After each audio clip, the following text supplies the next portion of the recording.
everyone, my name is Rhiannon and welcome to our second week of First Fridays.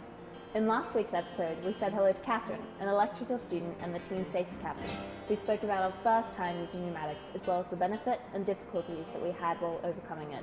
This week we will take a look at the software side of the team for an update on the new open source code they are making.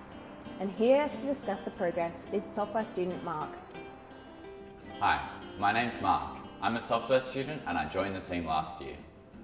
I'll be giving you an update on the various projects Software have been working on.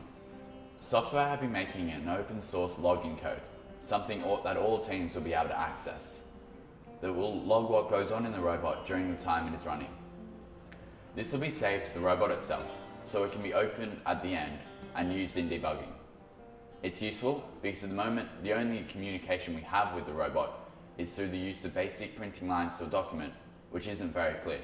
The logging system will put the data into charts, where debuggers can swap between and overlap charts easily, giving them more of an insight into what goes on in the robot as it is running. It can log both input, that is, what we are telling the robot to do, and output, what the robot returns, and through the use of sensors and encoders, what actually happens during runtime. At the moment, software is working on getting code ready to go for when the mech team finishes the robot. We are currently using a test rig that they built for us with mimics of the final systems. We've also been trying to get a PID system to work on the robot.